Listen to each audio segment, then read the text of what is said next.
మా చిన్నప్పుడు అపార్ట్మెంట్ల సంగతి తెలీదు. ఇప్పుడు ఎందుకంటే ఎవరిల్లు వాళ్ళదే. ఇంట్లో సైకిళ్ళయి పెట్టుకోవడానికి ప్లేసు అది ఉండేది. అప్పట్లో కార్ల వ్యవహారం ఉండేది కాదు.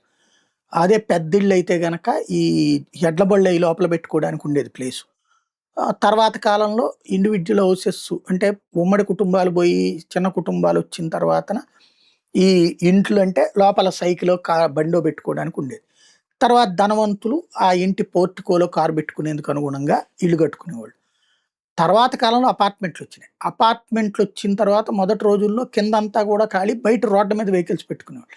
ఆ తర్వాత బిల్డింగ్ రూల్స్ మార్చి కింద ఫ్లోర్ అంతా గూడా పార్కింగ్‌కి వదిలేయాలన్నాక అట్లాగయింది. ఆ తర్వాత కాలంలో అపార్ట్మెంట్‌ల సైజు పెరిగింది. 2 అంతస్తులు, 3 అంతస్తులు, 4 అంతస్తులు, 5 అంతస్తులయి అండర్ గ్రౌండ్‌లో అవసరమైతే బేస్‌మెంట్ 1, బేస్‌మెంట్ 2, బేస్‌మెంట్ 3లు కట్టి ఇవన్నీ పార్కింగ్‌లు ఆ పైనంతా ఇళ్ళు అన్నట్టు.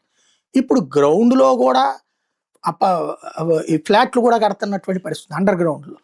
ఇప్పుడు తాజాగా పోడియం పార్కింగ్ అని పెడుతున్నారు. బొంబాయి తర్వాతన పూణే ఇట్లాంటి చోట్ల పోడియం పార్కింగ్ ఉండేటటువంటి చోట్లేంటి అపార్ట్మెంట్‌లో మొదటి 3 లేదా 4 అంతస్తులు గూడా పార్కింగ్‌కే కేటాయిస్తారు. ఆ పై అంతస్తుల్లో ఇళ్ళుంటాయన్నమాట. ఇట్లాంటి వాటిటి వైపుకి అడుగులు వేస్తున్నారు.